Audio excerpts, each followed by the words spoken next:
Hey guys, welcome back to the channel. Jared at 3Cs. There has not been a lot of RS content on the channel last year and a half. The reason is Beta completely skipped the 2025 selling season. They had so many 24 leftovers, they said, you know what, we're not going to worry about bringing 25s in. We're going to wait until 2026. And then I was just kind of late to the game. Like, I don't know. I didn't order a lot of RSs in early. I don't know why, but we just got our first couple in a couple weeks ago. Got both the standard RS and the SE model. So let's jump into these things. This is a perfect opportunity to shoot this video because this RS SE is leaving in like an hour. So I want to get this video done now before he takes it home. Just came in, custom ordered it for him, did some cool stuff to it, and we'll kind of talk about those differences. I do have a second one on the way, pre-ordered as well. I actually sold more of these SEs than I thought I would. So that's cool, it's exciting.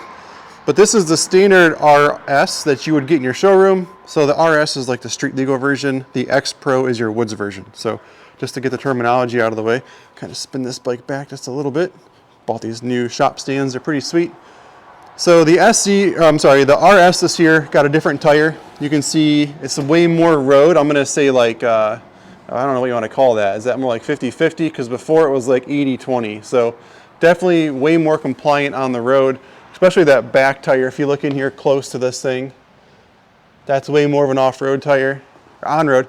You know what I just noticed? The SE still has the Maxxis knobby tires. Here you go. So that's a change I didn't know.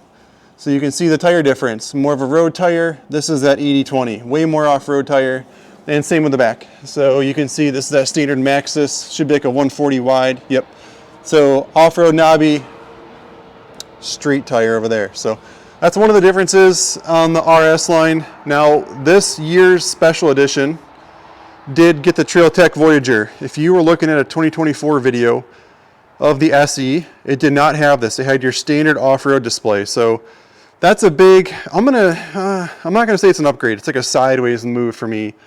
Because my thought was the guy buying the SE wants a super base street legal off-road bike, right? So this Trail Tech Voyager is going to add some extra stuff in there. It's going to add some extra plugs into the coolant. Let's see, I'll show you.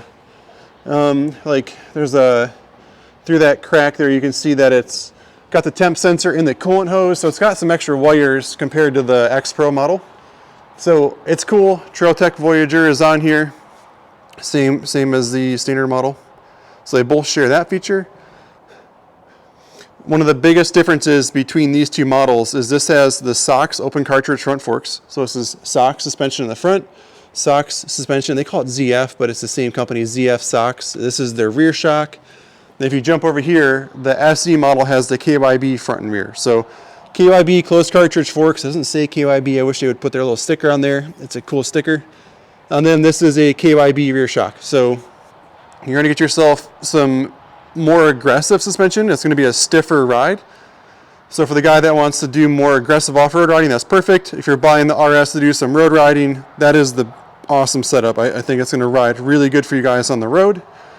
And then the SE obviously gets more of the race edition plastic look. So it's got the blue with the red along with a bunch of like billet stuff. So you got like your engine fill plugs on both sides, your little tappet covers up there, anodized. Check is anodized there as well. So that's going to be kind of like the big differences. Suspension, plastics, bling, tires, and then foot pegs. So if you look at the standard RS, we have your standard foot peg on there, which we love that foot peg, by the way. But this year's race edition, actually last year, in 2025, they redesigned this foot peg because the older 24 and older were not good.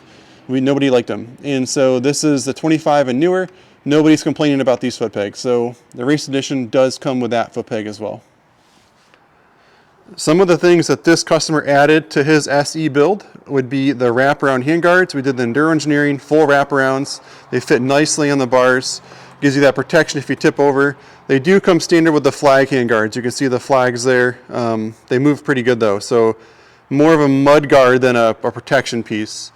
And you can see how nicely it lays in on this side. Got your standard controls, high beam, low beam, horn, left and right blinker. Your map switch plus traction control. Hey, I can turn the key on this model. So rain mode, dry, and then traction control on, traction control off, and back to rain.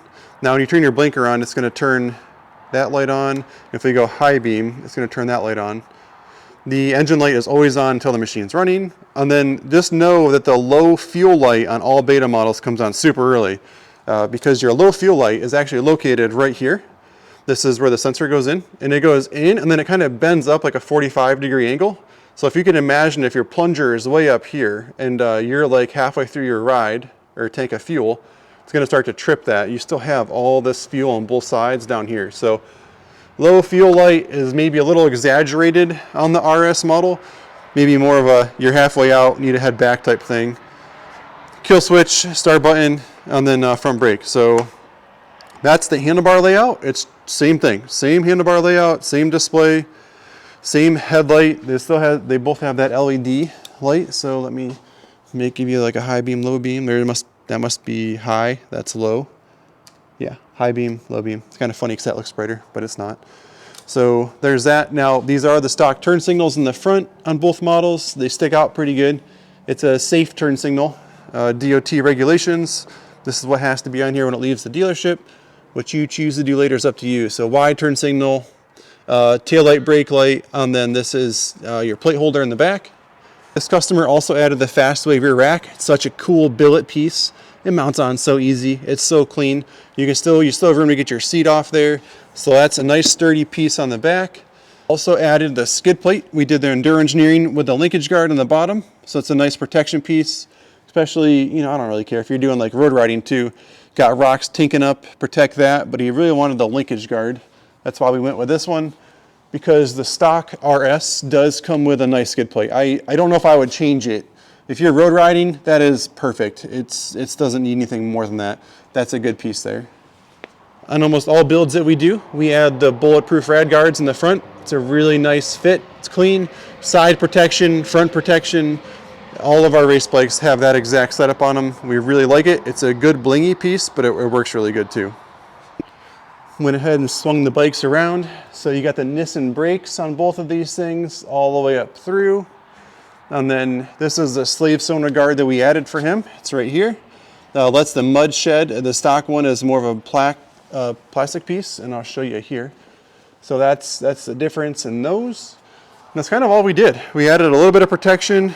Nice rack on the back for him. On top of that SC model is great. Same brakes here on the standard model. All the way up through. Same gas tank, same capacity, same seat height might be a little different because that's the KYB versus the stock suspension, but same back tail light like we showed you on the other one. Same handlebar layout with the map switch in the middle. Both of these bikes come with the cooling fan kit stock right from Beta, kind of tucked up under there. And here's that coolant sensor plugging in, a little bit easier to see on this side of the bike. Trying to show you guys earlier, but that's the coolant sensor plug in there. So that's pretty much going to wrap up my walk around video. So this standard model, you get 4 engine sizes: 350, 390, 430, 500. Special edition, you just get a 390 or a 500. Way more limited on the SE model. Now, there's a lot of things that I do to these RS models. It takes me 4 or 5 hours, honestly, to set up an RS Beta. A lot of things that we do, a lot of things we will not talk about in the video. If you are crafty and you're looking at the video closely, you'll see things that I've done. And that's just kind of buying a Beta from 3Cs. This isn't a general build. We specialize in Beta. We're the second largest dealer in the country. So I take pride in every bike that leaves here. A lot of things have been done to this bike to make sure it's going to run properly for the customer. So if you guys are looking for a new Beta anywhere in the East Coast, we would love to be your dealer. Actually just shipped a bike to Colorado too, so that's pretty sweet. But anyway, Jared at 3Cs, enjoy the ride. See you on the trail.